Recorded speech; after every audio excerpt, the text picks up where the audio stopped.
Hello, everybody, and thank you for joining me today. It's Allan Laboucan with the Rocks and Stocks News Show.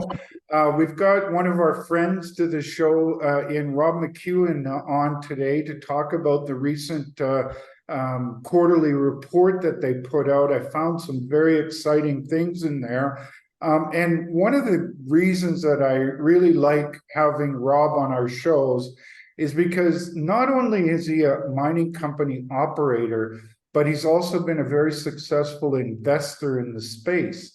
And he can help us to understand McEwen Mining and also give us some insights into how he goes about investing in the sector. And Rob, thank you very much for joining us today. I'm happy to be on, Allan. Thank you. Well, I want to get right into this one part of your quote, Rob, because I think it melds together those two reasons I like to get you on the show. Is your mindset when it comes to operating the company and also being an investor that I think is really good for our audience. And I'll quote you, and you said, our biggest single asset with the greatest near-term potential to increase our share value is our 52% owned subsidiary, McEwen Copper. Given my long association with gold, I view non-gold deposits in terms of their gold equivalent value.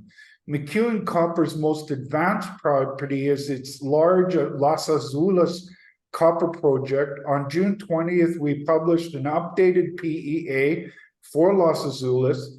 Using the numbers of this PEA and a copper gold ratio of 500 to 1, Las Azules has a resource base equivalent to a 75 million ounce gold deposit with annual gold equivalent production of 800,000 ounces in the first 5 years, 644,000 ounces over the following 20 years, low production costs of $535 an ounce cash costs, and 820 an ounce all-in sustaining costs, generating the payback of its 2.5 billion initial capex in 3.2 years based on a 375 a pound copper price. Notably, these impressive results are achieved from extracting the economically mineable portion, representing just about 1/3 of the current resource estimate as determined by the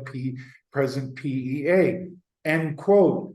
So some things that just jump off the page to me, Rob, is that would be a tier 1 gold project. Oh, absolutely. Absolutely. And that's why I'm so excited by it. It's massive. It have a resource almost twice the size of Goldstrike in Nevada. And it's just, I don't think we've defined the limits of it yet.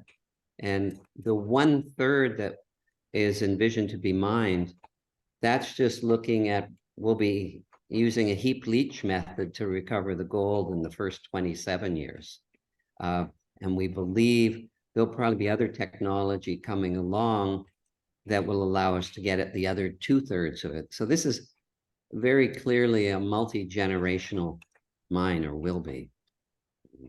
And with a really low all-in sustaining cost on a copper or gold equivalent basis, there's not a lot of $825 an ounce gold producers these days. No, they're not. No. And I guess it's because, as you read in the quote, I'm always looking at projects and saying, well, what would they be if they were a gold deposit, a gold equivalent? And just taking the copper price and dividing it into the gold price and saying how many pounds of copper are required to equal 1 ounce of gold. And it's about 500 right now. And that's the divisor in all of this. And, for gold projects like that, we definitely need more gold projects at that cost. There just aren't that many out there. No. Yeah, well, I mean, when you look at just look at the Earth's crust and the quantity of gold or copper or a lot of metals, it's tiny.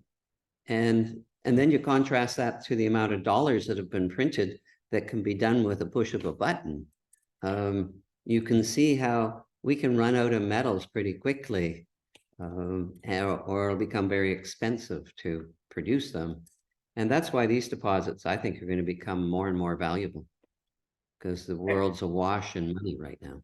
And evidence of that pending problem, specifically with copper, is you look at the inventories at the metals warehouses, and they're down. I've said before, that cupboard is pretty bare right now. Yes, exactly. Exactly. It's been pulled down, and part of that, people were saying, well, China's not coming back, but if they seem to, their economy is growing, and Asia is growing, and they're going to need metals.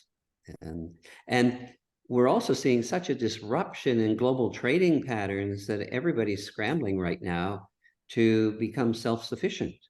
And we just saw that federal government came out and added copper as a critical metal. So that means there's going to be a lot of, and they're reaching down into the government's reaching down into Latin America right now, saying, well, guys, let's help you develop some of these metal deposits. And really, in reality, copper is the most critical metal. Yes, there's been a lot of noise about the rare earths, but copper has a much broader application and usage. So we need a lot of copper. Solar cells, wind generators. Some of those include the modernization of the developing world, needs a lot of copper. You've got the electric vehicle revolution. You've got the switch to alternative energy sources. And something that I don't think a lot of people really realize is that to have electric vehicles in the United States alone, that power grid is very, very ancient in a lot of places, and it needs to be rewired. Could you imagine, Rob, if all the workers that own an electric vehicle in California were to come home from work and plug in their electric vehicles all the time, all at the same time, what that would do to an already strained power grid? And maybe you even add something like the usage of artificial intelligence and everyone going online to do ChatGPT or others. The demand for power is going to go up a lot. The other thing that I don't think a lot of people appreciate is that copper is antiviral. So it's been used in the past to, kill viruses. And you could have it on door handles, on faucets, anything we touch, rather than having hand sanitizer, we have copper door handles or copper faucets or whatever we're touching. Copper pens. Walking stairs and stuff like that. Yes, handrails, whatever.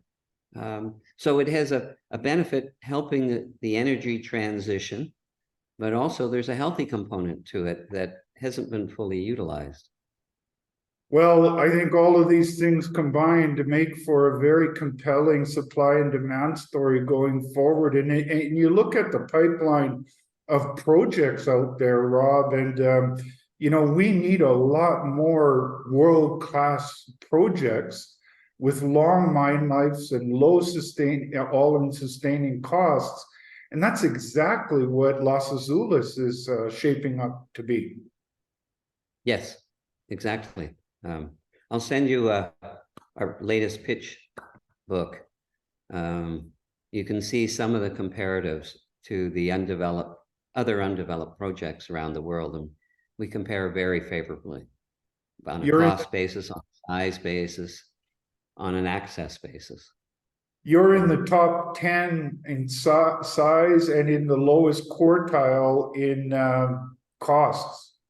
That's a hell of a combination. It's a good combination. Yes, it is. And this has sorry? No, go ahead. This has to harken back to your days when you ran Gold Corp. You know, what made that a special company under your tenure was a very low cost and a high grade and a big margin that generated a lot of free cash flow and made you one of the best performing gold mining stocks during your tenure. Looks like you got that starting to develop here at Los Azules. Well, a lot of people have waited a long time for this after I left Gold Corp, including myself. But I do think we have a winner here.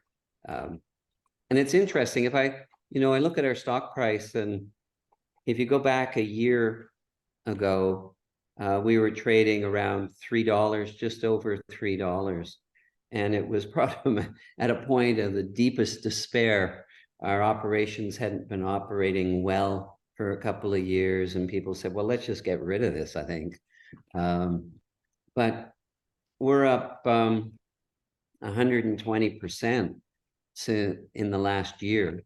And if you look at just the year to date, we've outperformed the Dow, we've outperformed gold, the GDX, the GDXJ. The only thing that's ahead is NASDAQ.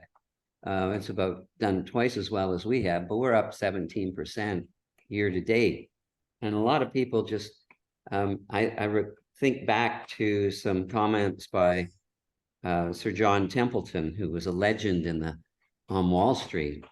And the moments he favored the most for buying was at periods of maximum pessimism. And I'd say for McEwen Mining, that was last year at this time. And now, and we've been propelled by our copper story, I think, but we're seeing the precious metal operations now turning around. And so we'll have two forces pushing us ahead. I remember that time very well, Rob, because we did an interview, I think it was early September, before the Beaver Creek conference. And I was making the case that I thought the copper asset was very undervalued in your valuation.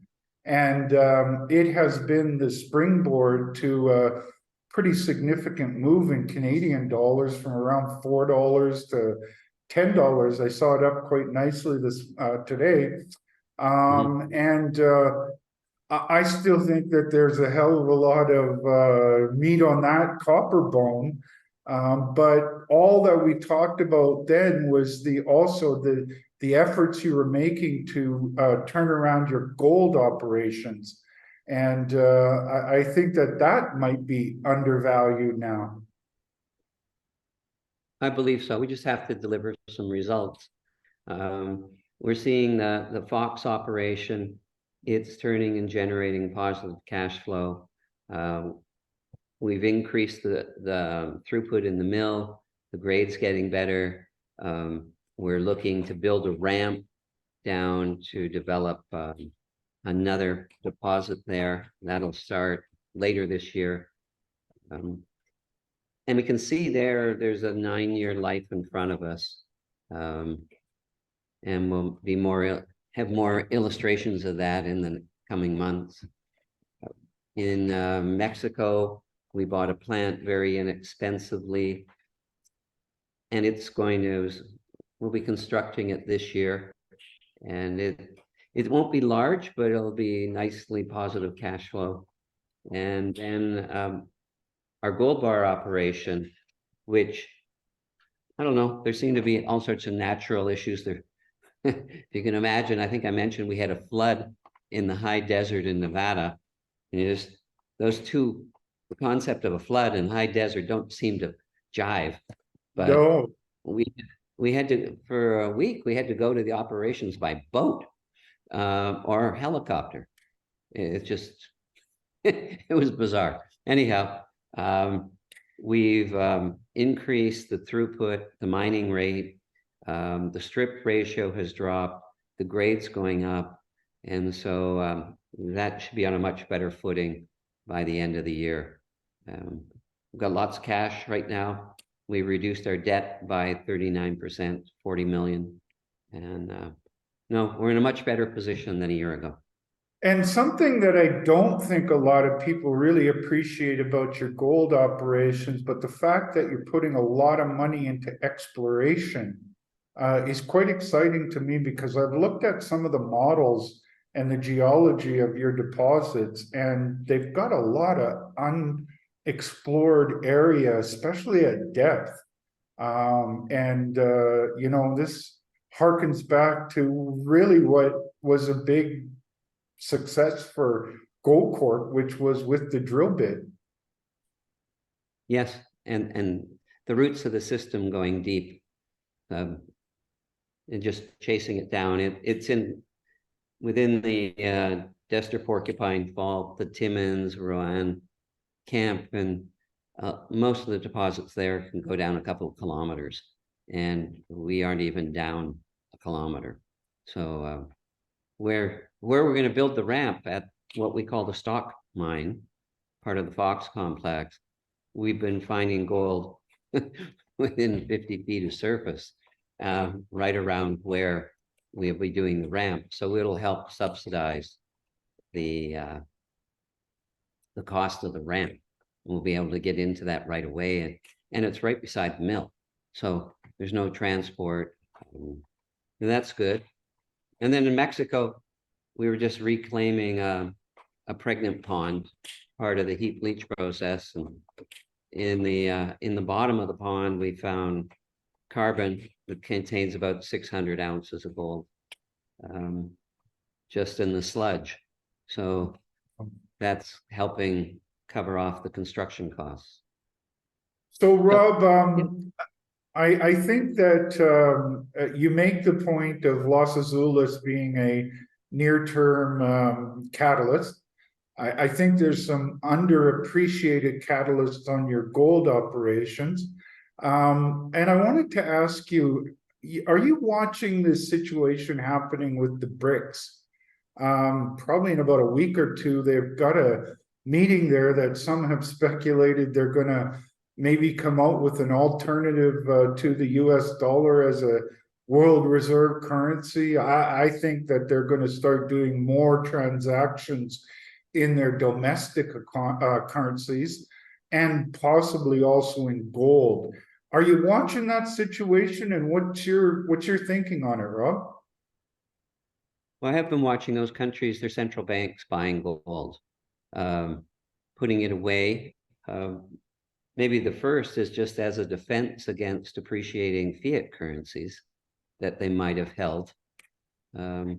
But I think there's a bigger story that you're talking about, of someone trying to challenge the reserve currency status of the dollar by putting forward a currency that's backed by gold once again.